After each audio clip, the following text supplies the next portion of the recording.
साथियों, आप सभी का इस प्लेटफॉर्म पर स्वागत है।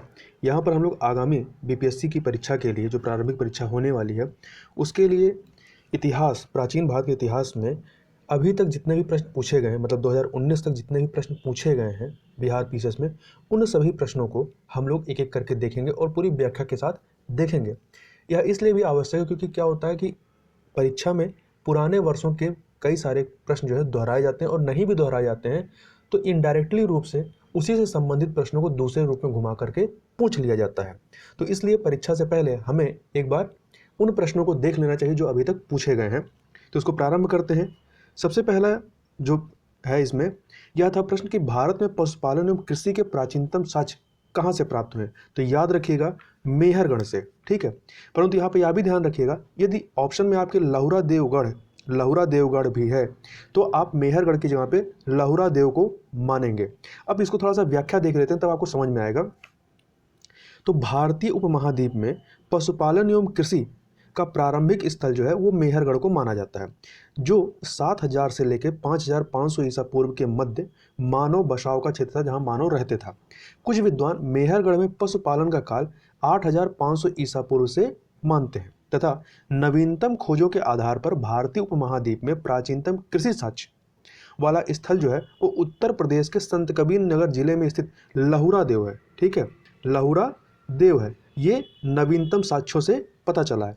यहाँ से 7000 ईसा पूर्व से लेकर 9000 ईसा पूर्व के मध्य मानव के बसने तथा निश्चित तौर पर 6400 ईसा पूर्व के चावल के साक्ष्य प्राप्त हुए हैं।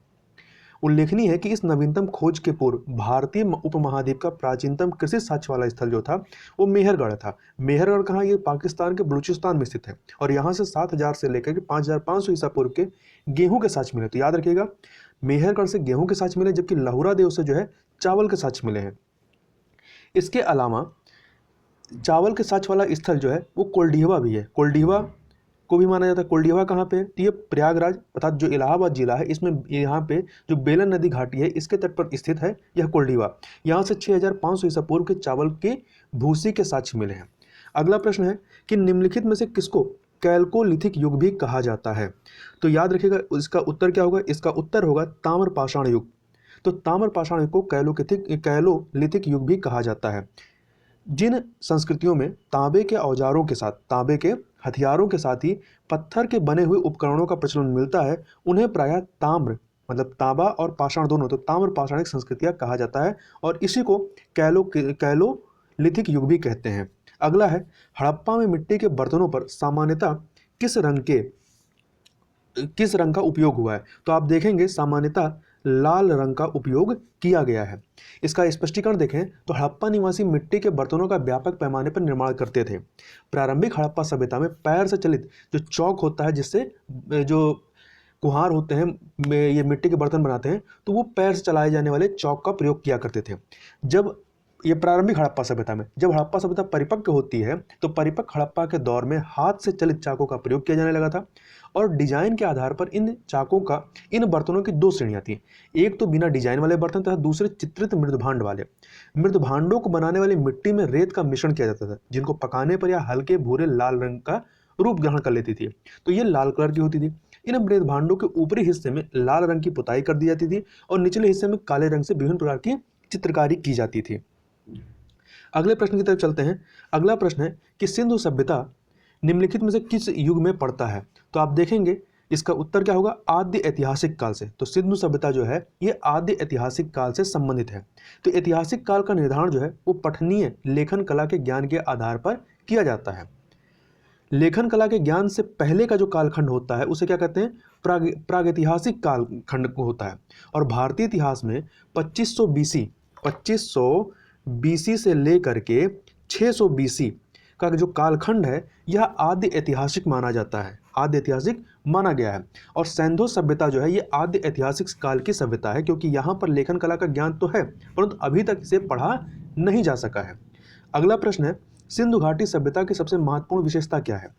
तो आपके पास ऑप्शन है, पक्की ईंटों से बनी इमारत, प्रथम असली मेहराब या पूजा स्थल, या कला और वास्तुकला, और इसमें जो पांचवा ऑप्शन है उपयुक्त में से कोई नहीं है, उपयुक्त में से एक से अधिक। तो यहाँ पर देखें सिंधु घाटी सभ्यता की सबसे महत्वपूर्ण विशेषता इसमें से है क्या?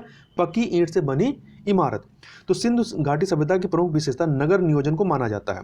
यहाँ नगर और कस्बे एक निश्चित योजना के अनुसार बसाए जाते थे। पक्की ईंटों से बनी इमारतों में मोहनजोदड़ो का विशाल स्नानागार और अन्नागार प्रमुख है। तो याद रखिए, जो मोहनजोदड़ो है यह अपने विशाल स्नानागार और अन्नागार के लिए प्रसिद्ध है। मोहनजोदड़ो इसमें वर्तमान में कहाँ है? पाकिस्तान के क्षेत्र में आता है, बलूचिस्तान इलाके में।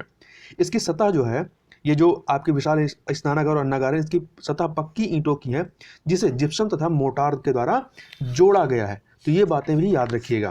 अगला प्रश्न है कि निम्नलिखित में से कौन सा एक हड़प्पा का बंदरगाह रहा है? तो आपके पास ऑप्शन है सिकंदरिया, लोथल, महास्थानगढ़ और नागपट्टनम। तो इसमें से आप ध्यान रखिएगा, लोथल जो है वो हड़प्पा सभ्यता का बंदरगाह है। और लोथल है कहाँ पे? ये गुजरात के अहमदाबाद जिले में भोगवा नदी के किनारे है। कहाँ पर? गुजरात के अहमदाबाद जिले में भोगवा नदी के किनारे है। और यहाँ की सर्वाधिक महत्वपूर्ण उपलब्धि जो है हड़प्पा कालीन बंदरगाह है। अगला प्रश्न है कि निम्न में से किस हड़प्पा कालीन स्थल से टेराकोटा का हल प्राप्त हुआ? मतलब पकी हुई मिट्टी के हल प्राप्त हुए हैं।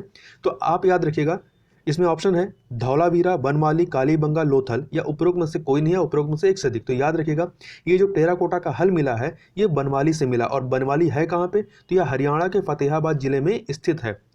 अगला प्रश्न है कि निम्नलिखित में से कौन हड़प्पा और मोहनजोदड़ो के उत्खनन से संबंधित नहीं थे? तो आपके पास ऑप्शन है आर डी बनर्जी, के एन दीक्षित, एम एस वत्स और बी ए स्मिथ।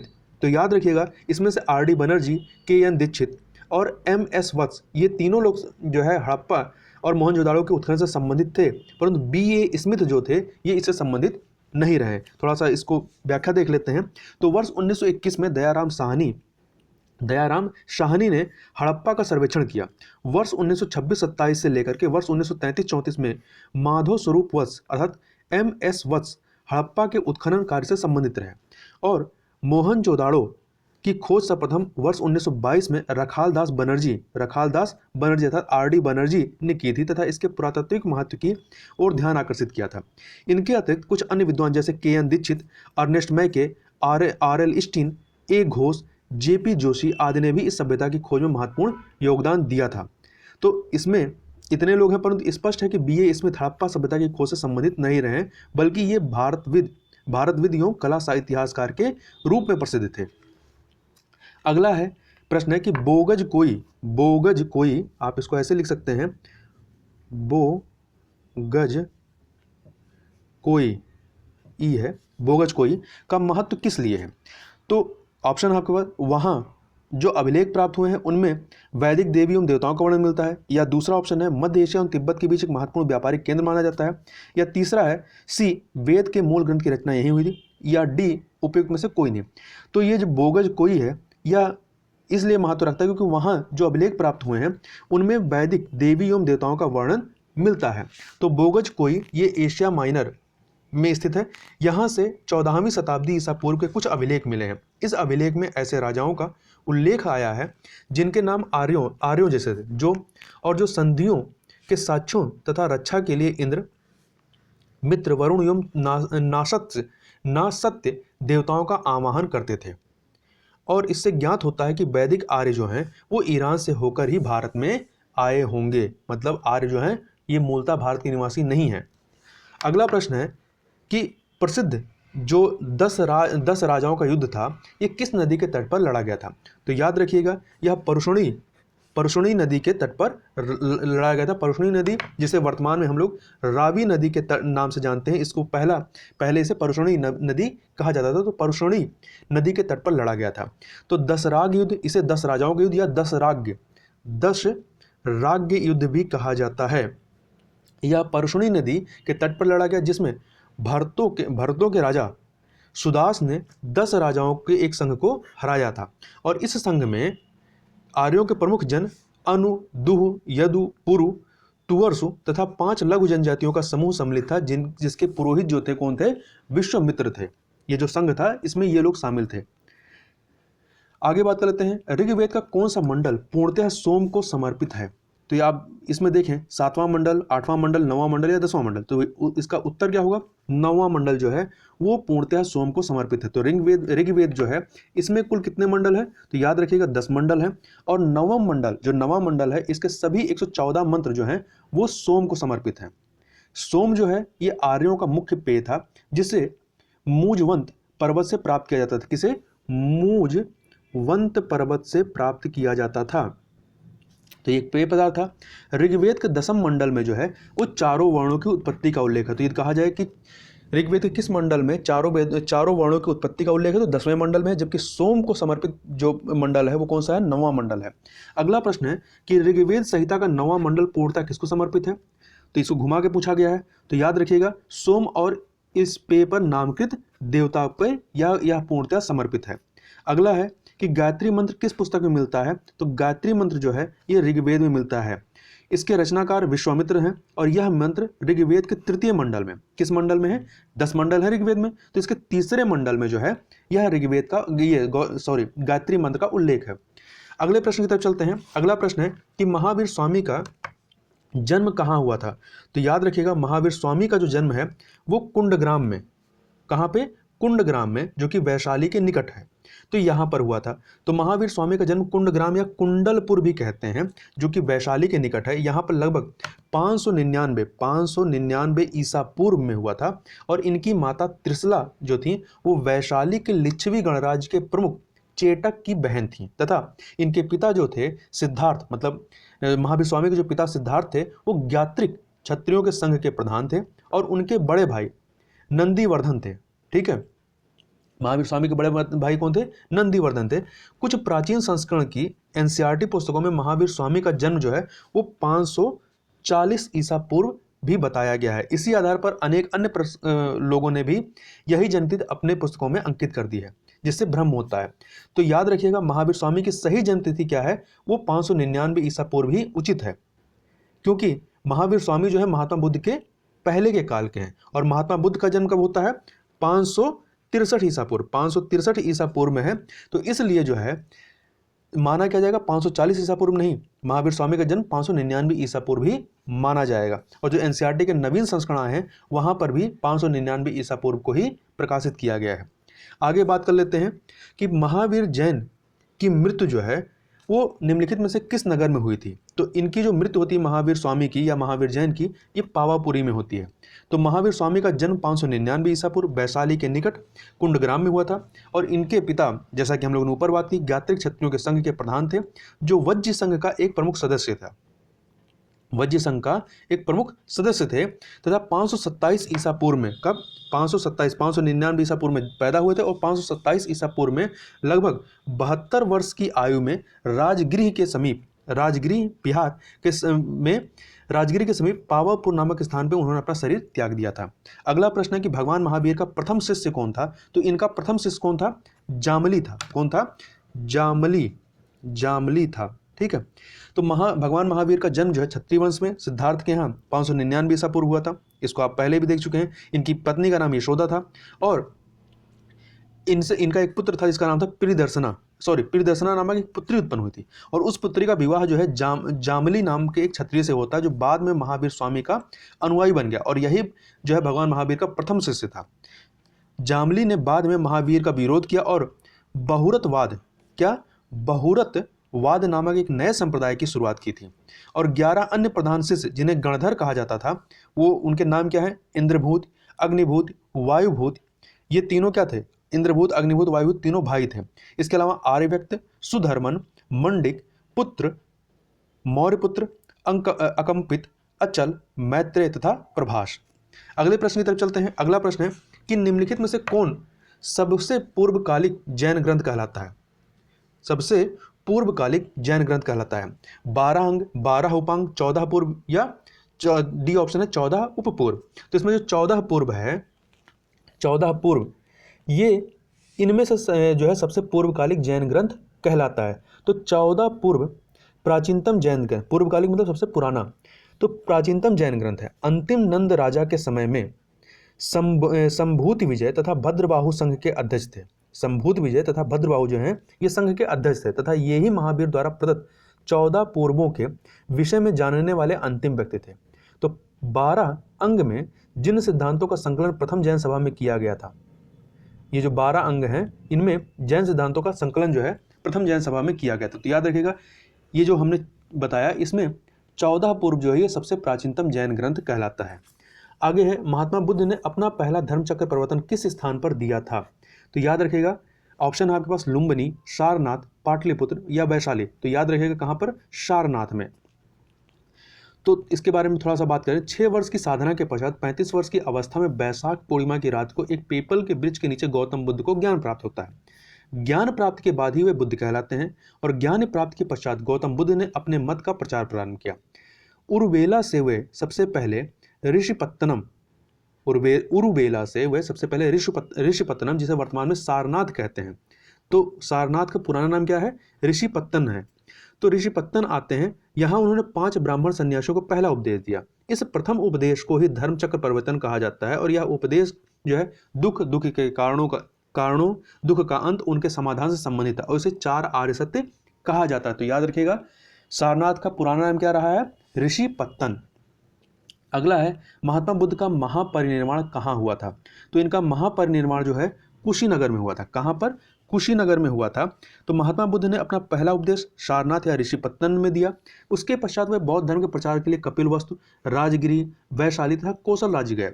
सबसे अधिक बौद्ध धर्म का प्रचार इन्होंने कहाँ पे किया? कौशल राज्य में किया था। तो याद रखिएगा, पूछा जाए कि महात्मा बुद्ध ने सबसे अधिक अपने धर्म का प्रचार कहाँ पे किया था? तो कौशल में किया था। ये महत्वपूर्ण है, इसको याद रखिएगा। कौशल नरेश प्रसेनजित ने भी अपने परिवार के साथ बुद्ध की शिष्यता ग्रहण कर ली थी, अर्थात इनके शिष्य बन गए थे और अपना प्रचार करते हुए महात्मा बुद्ध जो है मल्लों की राजधानी पावा पहुंच गए। यहाँ पर वे चुंद नामक लोहार की आम्रवटिका में ठहरे थे। उसने बुद्ध को शूकर मद्दव एक मतलब खाद्य था, उसे खाने को दिया। इससे उन्हें रक्तस्राव हो गया और भयानक पीड़ा उत्पन्न हुई। इस वेदना के बाद भी वे कुशीनगर जो कि मल्ल गणराज की राजधानी थी, वहां पहुंचते हैं और यहीं पर 483 ईसा पूर्व में 80 वर्ष की अवस्था में उन्होंने शरीर त्याग दिया और बौद्ध ग्रंथों में इसे क्या कहा जाता है? महापरिनिर्वाण कहा जाता है। तो कहां पर इन्होंने महापरिनिर्वाण हुआ था? कुशीनगर में। अगला प्रश्न है, त्रिपिटक किसकी धार्मिक पुस्तक है? तो त्रिपिटक जो है ये बौद्ध धर्म से संबंधित धार्मिक पुस्तक है। तो त्रिपिटक बौद्ध धर्म ग्रंथों में सर्वाधिक महत्वपूर्ण है। बुद्ध की मृत्यु के बाद उनकी शिक्षाओं को संकलित कर 3 भागों में बांटा गया और इन्हीं को त्रिपिटक कहते हैं। इनके नाम क्या है? विनय पिटक, सुत्त पिटक और अभिधम्म पिटक।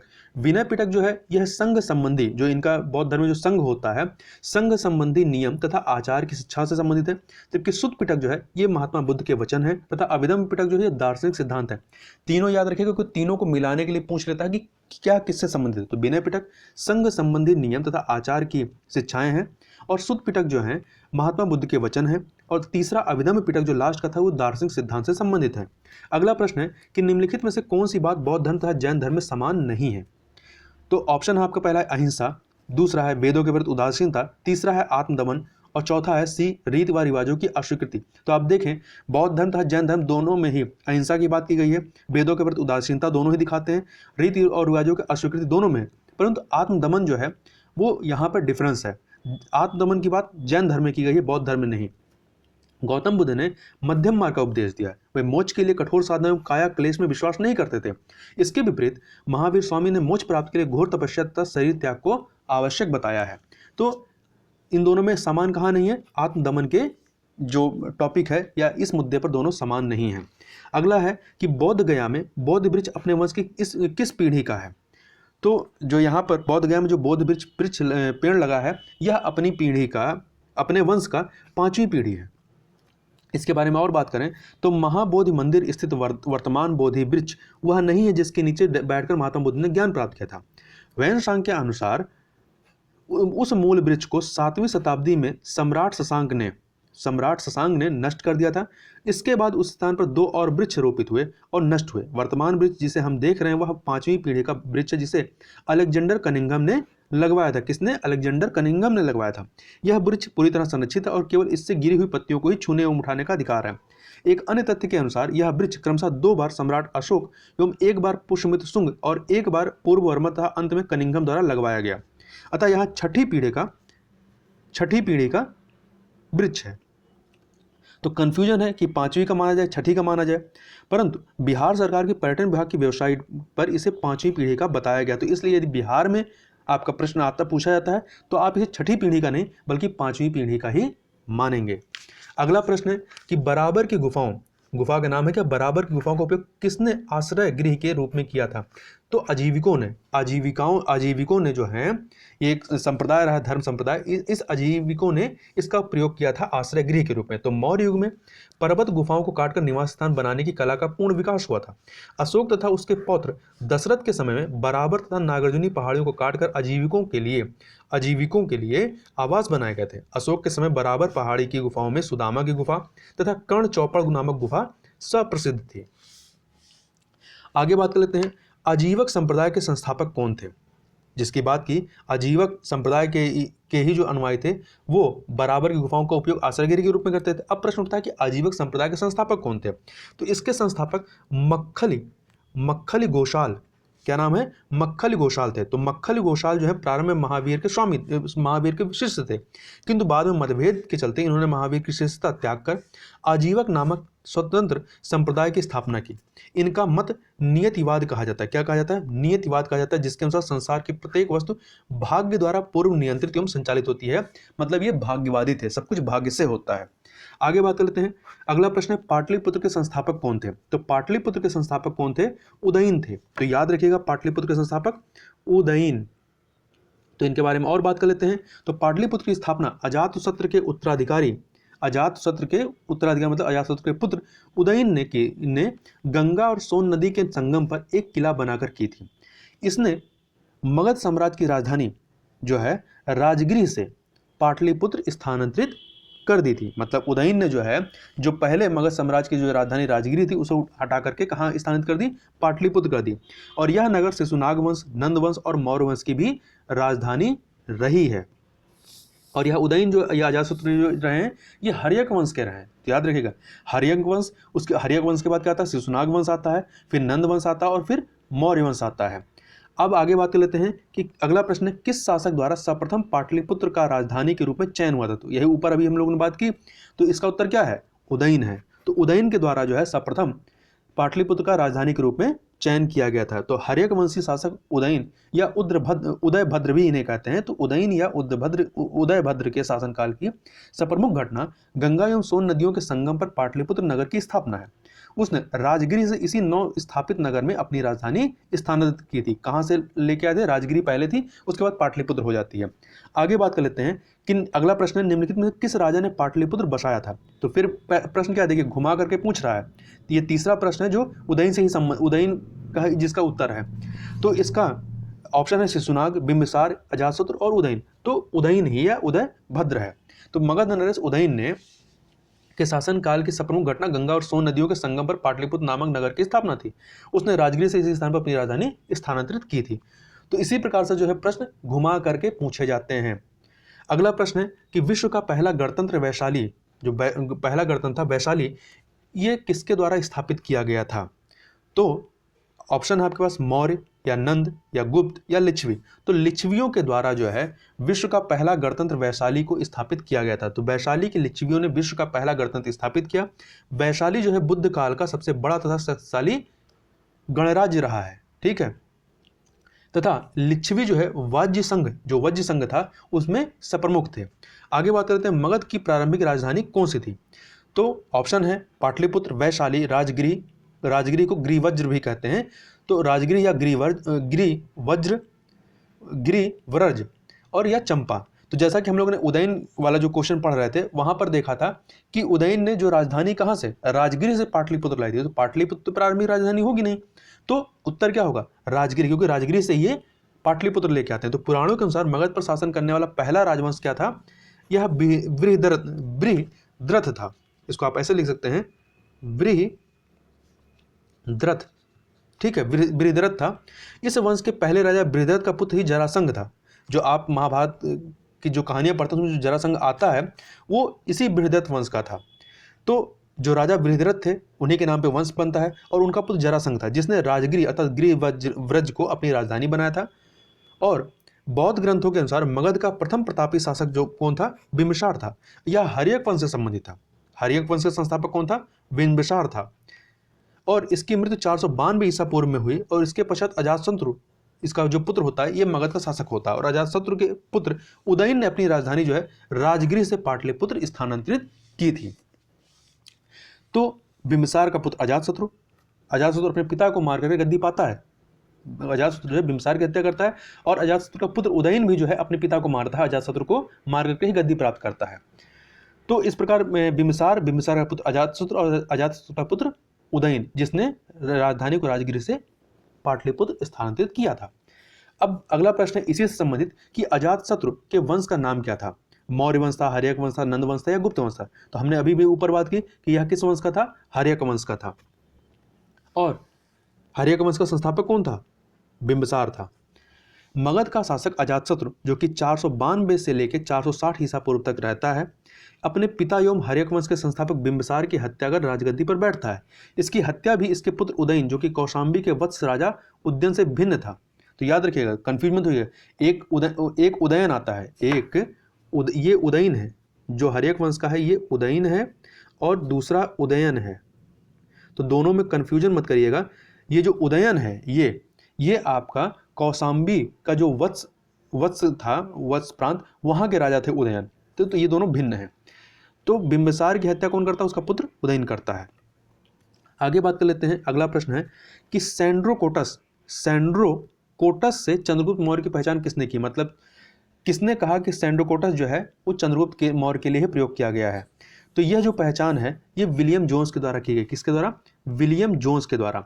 तो विलियम जोन्स पहले विद्वान थे जिन्होंने सैंड्रोकोटस की पहचान मौर्य शासक चंद्रगुप्त मौर्य से की थी, तथा एरियन तथा प्लूटार्क ने चंद्रगुप्त मौर्य को एंड्रोकोटस, ये सैंड्रोकोटस है और ये किसको बात करते हैं, एंड्रोकोटस। ठीक है, ये एंड्रोकोटस है।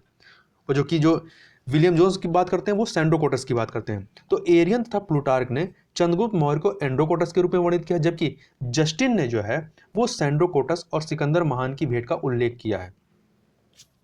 आगे चलते हैं। अगला प्रश्न है ब्राह्मी लिपि को सर्वप्रथम किसने पढ़ा था। तो ब्राह्मी लिपि को सर्वप्रथम जो है जेम्स प्रिंसेप ने पढ़ा था। सर्वप्रथम 1837 ईस्वी में जेम्स प्रिंसेप नामक अंग्रेज विद्वान ने अशोक के लेखों जो कि ब्राह्मी लिपि में लिखा गया है इसका उद्वाचन किया था, तो इसको पढ़ा। किंतु उन्होंने लेखों के देवानप्रिय उस लेख में जो देवानप्रिय नामक शब्द था, देवानप्रिय की पहचान सिंघल के राजा तिस से कर डाली। किससे, तिस से कर डाली। कालांतर में यह तथ्य प्रकाश में आया कि सिंघली अनुश्रुतियों दीपवंश तथा महावंश में यह उपाधि जो अशोक के लिए प्रयुक्त की गई है। तो देवानप्रिय किसके लिए उपयोग किया गया है, अशोक के लिए। अंततः वर्ष 1915 में मास्की जो कि कर्नाटक में है, यहां से प्राप्त लेख में अशोक के नाम भी पढ़ लिया गया। ठीक है, तो आप ये जो कर्नाटक का मास्की से जो लेख प्राप्त हो वहां पर अशोक का नाम वर्णित किया गया है। अगला प्रश्न है कि मेगस्थनीज की पुस्तक का नाम क्या है। तो मेगस्थनीज की जो पुस्तक का नाम है वो क्या है, इंडिका है। चंद्रगुप्त मौर्य जो है इस सिकंदर का समकालीन शासक था। सिकंदर के समकालीन विदेशी लेखक निरियाकस, आनोसिक्रियस, अरिस्तोबुलस तथा मेगस्थनीज थे। ये आपके सिकंदर के समकालीन थे, जिनके विवरण जो है चंद्रगुप्त मौर्य के विषय में सूचनाएं देते हैं। जो इन्होंने जो चीज़ें लिखी हैं उसमें चंद्रगुप्त मौर्य का विवरण मिलता है। विदेशी लेखकों में मेगस्थनीज का नाम सर्वाधिक महत्वपूर्ण है। इनकी पुस्तक क्या थी, इनकी पुस्तक का नाम इंडिका है, जो मौर्य इतिहास की प्रमुख सोर्स है। आगे बात कर लेते हैं इंडिका का लेखक कौन है। तो ऊपर वाले प्रश्न को घुमा दिया गया है। तो जैसा कि हमने क्या कहा, मेगस्थनीज की पुस्तक का नाम क्या था, इंडिका। तो इंडिका का लेखक कौन रहा, मेगस्थनीज। तो देखते हैं इस पुस्तक के बारे में थोड़ी बात कर लेते हैं। तो मेगस्थनीज की पुस्तक इंडिका में पाटलिपुत्र के नगर प्रशासन का वर्णन मिलता है। इसके अनुसार पाटलिपुत्र नगर का प्रशासन 30 सदस्यों की विभिन्न समितियों के द्वारा होता था। इसकी कुल 6 समितियां होती थी। 30 सदस्यों की जो विभिन्न समितियां थी, इसमें कुल 6 समितियां थी और प्रत्येक समिति में 5 सदस्य थे। तो कुल कितने सदस्य हो गए, 6 समितियां, प्रत्येक में 5 सदस्य, तो 30 सदस्य हो गए, 30 सदस्य।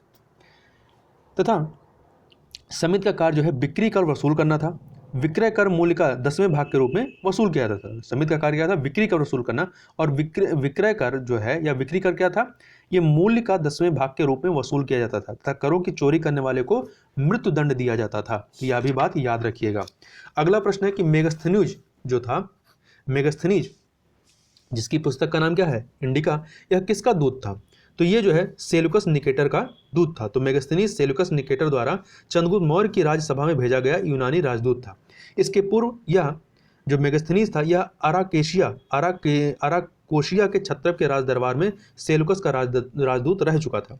मेगास्थनीज ने काफी समय तक मौर्य दरबार में निवास किया तथा भारत में उसने जो भी कुछ भी देखा सुना उसे उसने इंडिका नामक अपने ग्रंथ में लिपिबद्ध किया। आगे बात करते हैं अंतिम मौर्य सम्राट कौन था। तो अंतिम मौर्य सम्राट जो है बृहद्रथ था। मौर्य साम्राज्य की स्थापना कौन करता है मौर्य वंश की। तो चंद्रगुप्त मौर्य के द्वारा की जाती है। और इस वंश का सबसे लास्ट का जो राजा था सम्राट था वो कौन था, बृहद्रथ था। और बृहद्रथ की हत्या इसके सेनापति पुष्यमित्र शुंग के द्वारा 184 ईसा पूर्व में करके शुंग वंश की स्थापना की गई थी। शुंग वंश का संस्थापक कौन था, पुष्यमित्र शुंग था। आगे बात कर लेते हैं किस अभिलेख में रुद्रदामन प्रथम की विभिन्न उपलब्धियां वर्णित की गई हैं। तो इसका उत्तर होगा जूनागढ़ अभिलेख। कौन सा अभिलेख, जूनागढ़ अभिलेख। तो गुजरात के जूनागढ़ से रुद्रदामन प्रथम, जिनका कार्यकाल जो रहता है 130 से टाइम पीरियड जो है 130 से लेकर 150 ईस्वी तक रहता है। तो रुद्रदामन का एक अभिलेख प्राप्त होता है जूनागढ़ से। यह जिस शिला पर उत्कीर्ण है उसी पर अशोक के 14 प्रज्ञापनों की एक प्रति तथा स्कंदगुप्त के 2 लेख भी खुदे हुए हैं। यह विशुद्ध संस्कृत भाषा तथा ब्राह्मी लिपि में लिखा गया है। इसमें रुद्रदामन की वंशावली, विजयों, शासन, व्यक्तित्व आदि पर सुंदर प्रकाश डाला गया और यह अभिलेख अब तक प्राप्त संस्कृत अभिलेखों में सर्वाधिक प्राचीन है। तो याद रखिएगा जूनागढ़ अभिलेख जो है यह आपका रुद्रदामन से भी संबंधित है, आपका स्कंदगुप्त से भी संबंधित है और आपका अशोक से भी संबंधित है, क्योंकि उनसे संबंधित भी साक्ष्य यहाँ मिले हैं। अगला प्रश्न है कि निम्नलिखित राजाओं में से किसका जो है जैन धर्म के प्रति भारी झुकाव था। ऑप्शन है दशरथ, बृहद्रथ और हुबिस्क और खारवेल। तो याद रखिएगा जो दशरथ था वो आजीवक संप्रदाय संबंधित रहा है। जो खारवेल नरेश थे, ये कलिंग के चेदी वंशी शासक खारवेल, ये प्राचीन भारतीय इतिहास के महानतम सम्राटों में से एक थे और उड़ीसा प्रांत के भुवनेश्वर से 3 मील की दूरी पर स्थित उदयगिरी पहाड़ी की हाथी गुफा से उसका एक बिना तिथि का अभिलेख भी प्राप्त होता है। कहाँ से, उदयगिरी पहाड़ी की हाथी गुफा से। हाथी गुफा अभिलेख भी कहते हैं इसे। तो याद रखिएगा हाथी गुफा अभिलेख किससे संबंधित है, खारवेल से संबंधित है। यह अभिलेख खारवेल का इतिहास जानने का एकमात्र स्रोत है और इसका जैन धर्म के प्रति भारी झुकाव था। तो हाथी गुफा अभिलेख जो है ये प्राकृत भाषा में है, यह भी याद रखिएगा। अगला प्रश्न है इन्हीं से संबंधित है, कलिंग नरेश खारवेल से। तो प्रश्न है कि कलिंग नरेश खारवेल का संबंध था किस वंश से, तो चेदी वंश से था, जैसा कि हमने ऊपर बात की थी। तो कलिंग के चेदी वंश से, चेदी राजवंश का संस्थापक महामेघवाहन नामक व्यक्ति था। कौन था, मेघवाहन नामक व्यक्ति था। अतः इस वंश का नाम महामेघवाहन वंश भी पड़ गया। तो चेदी वंश या महामेघवाहन वंश भी कहा जाता है। इस वंश का सर्वाधिक शक्तिशाली शासक खारवेल हुआ। खारवेल के इतिहास का अध्ययन एकमात्र साधन जो है हाथी गुफा अभिलेख से है, जो कि उड़ीसा के उदयगिरी पहाड़ी से मिलता है। आगे है प्रश्न, प्राचीन भारत का नेपोलियन किसे कहा जाता है। तो याद रखिएगा प्राचीन भारत का नेपोलियन समुद्रगुप्त को कहा जाता है। तो इतिहासकार विंसेंट स्मिथ ने अपनी रचना अर्ली हिस्ट्री ऑफ इंडिया, तो यह भी याद रखिएगा अर्ली हिस्ट्री ऑफ इंडिया किसकी पुस्तक है, तो विंसेंट स्मिथ की है। तो विंसेंट स्मिथ ने अपनी पुस्तक अर्ली हिस्ट्री ऑफ इंडिया में समुद्रगुप्त की वीरता एवं विजयों पर मुग्ध होकर उसे भारतीय नेपोलियन की संज्ञा दी थी। समुद्रगुप्त की विजयों का वर्णन प्रयाग प्रशस्ति में मिलता है और इसके लेखक कौन थे, प्रयाग प्रशस्ति के लेखक कौन थे, इसके दरबारी या इसके जो राजकवि थे हरिशेन, वो थे। आगे बात कर लेते हैं गुप्त सम्राट है जिसने हूणों को पराजित किया। वह गुप्त सम्राट कौन था जिसने हूणों को पराजित किया, तो याद रखिएगा स्कंदगुप्त था। कौन था, स्कंदगुप्त था। तो इसका व्याख्या देखें तो हूणों का पहला भारतीय आक्रमण जो है गुप्त सम्राट स्कंदगुप्त के शासनकाल में 455 ईस्वी में होता है तथा स्कंदगुप्त के हाथों वे बुरी तरह परास्त होते हैं। यूएस राय के अनुसार, इतिहासकार यूएस राय के अनुसार इस हूण आक्रमण का नेता खुशनेबाज था। यह आक्रमण एक धावा मात्र रहा और देश के ऊपर इसका कोई तात्कालिक प्रभाव नहीं पड़ा, किंतु परोक्ष रूप से इसने गुप्त साम्राज्य के पतन की गति को तेज कर दिया। स्कंदगुप्त की मृत्यु के बाद 5वीं शताब्दी के अंत तथा 6वीं शताब्दी के प्रारंभ में उत्तर पश्चिम के कई क्षेत्रों पर हूणों ने कब्जा कर लिया था। तो याद रखिएगा वह कौन सा गुप्त सम्राट था जिसने हूणों को पराजित किया, तो स्कंदगुप्त ने।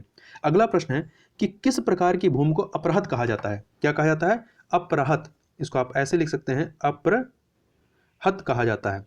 तो याद रखिएगा जो बिना जोती हुई जंगली भूमि होती है उसे क्या कहते हैं, अपरहत कहा जाता है। तो बिना जोती हुई वह भूमि जिस पर खेती नहीं की गई हो, तथा यह गुप्तकालीन राज्य व्यवस्था का एक पद है या टर्म है, यह किससे संबंधित है, गुप्तकालीन राज्य व्यवस्था संबंधित है। अगला है चीनी यात्री शुंगयून। चीनी यात्री शुंगयून जो है इसने भारत की यात्रा कब की थी, तो इसने भारत की यात्रा जो है 515 ईस्वी से लेकर के 520 ईस्वी के मध्य में की थी। याद रखिएगा 515 से 520 ईस्वी के मध्य की थी। और इसने अपने 3 वर्षों की यात्रा में बौद्ध धर्म की प्रतियां एकत्रित की थी। अगला प्रश्न है कि हर्षवर्धन के शासनकाल में किस चीनी यात्री ने भारत की यात्रा की थी? तो याद रखिएगा ह्वेनसांग ने यात्रा की थी। फाहियान जो है ये चंद्रगुप्त मौर्य से संबंधित रहे। फाहियान चंद्रगुप्त मौर्य से संबंधित रहे। तो हर्षवर्धन के समय की प्रमुख घटना चीनी यात्री ह्वेनसांग के भारत आगमन की है। उसकी उत्कंठ अभिलाषा महात्मा बुद्ध के चरण चिन्हों द्वारा पवित्र किए स्थानों को देखने और पवित्र बौद्ध ग्रंथों का अध्ययन करने की थी, जो उन दिनों भारत में सुलभ थे। इस उद्देश्य की पूर्ति हेतु उसने तांग शासकों की राजधानी चंगन से, जो कि चीन में है, चंगन से भारतवर्ष के लिए 629 ईस्वी में प्रस्थान किया और अपनी भारत यात्रा के ऊपर उसने एक ग्रंथ लिखा। इस ग्रंथ का क्या नाम है? सी यू की। क्या नाम है? तो नाम याद रखिएगा, शी यू की। अगला प्रश्न है कल्हड़ की पुस्तक का नाम क्या है? तो याद रखिए कल्हड़ की पुस्तक का नाम क्या है? राजतरंगड़ी है। तो कल्हड़ ने राजतरंगड़ी में कश्मीर का इतिहास लिखा। इस ग्रंथ की रचना कल्हड़ ने जयसिंह जो कि 1127 से 1159 तक इनका शासनकाल रहा है, तो जयसिंह के शासनकाल में पूर्ण किया था। तथा चंद्रगुप्त मौर्य के प्रधानमंत्री चाणक्य ने राजनीति शास्त्र के प्रसिद्ध ग्रंथ अर्थशास्त्र की रचना की थी। अगला प्रश्न है कि ओदंतपुर शिक्षा केंद्र निम्न में से किस राज्य में अवस्थित था? तो यह जो है आपका बिहार में, ओदंतपुर शिक्षा केंद्र कहाँ है? बिहार में स्थित था।